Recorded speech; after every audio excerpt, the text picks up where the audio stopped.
apa saja perkara-perkara sunnah-sunnah yang harus diperhatikan ketika kita menyambut hari kebahagiaan, hari kemenangan, yaitu hari Lebaran. Ya. Di antara bentuk senang-senang hari Lebaran memakai baju yang bagus, pakai minyak wangi.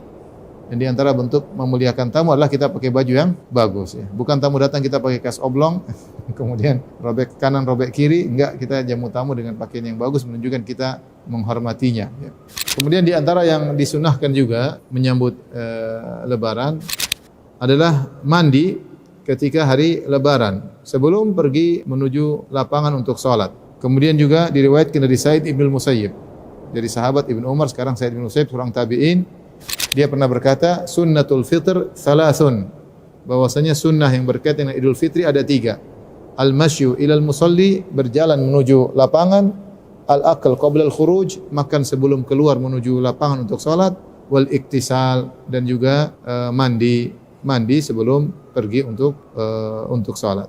Kemudian di antara sunnah berkaitan dengan Idul Fitr adalah menyegerakan makan sebelum berangkat menuju salat Id. Dari Anas bin Malik radhiyallahu anhu, qala kana Rasulullah sallallahu alaihi wasallam la yaghdu yaumal fitri hatta ya'kula tamaratin wa ya'kuluhunna witran.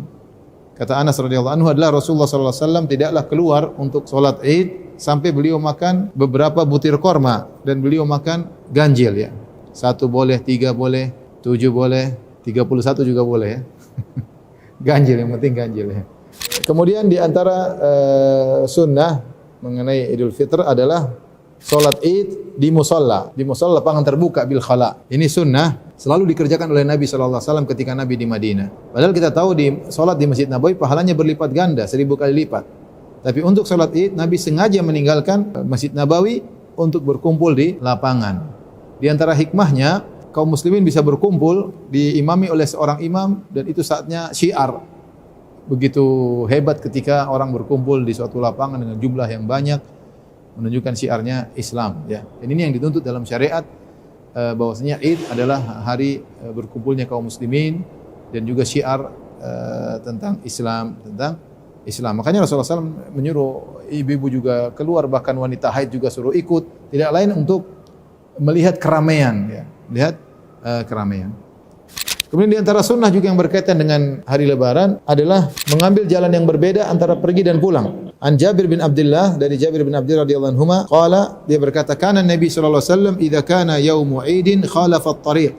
Adalah Nabi sallallahu alaihi wasallam kalau hari Lebaran beliau merubah lokasi jalan. Hadis riwayat Al-Bukhari. Baik, di antara sunnah pada hari Lebaran adalah bertakbir. Untuk Idul Fitr, takbirnya dimulai dari malam Lebaran, dari terbenam matahari. Allah berfirman, "Walitukabbirullaha 'ala ma hadakum wa la'allakum tashkurun." Ya.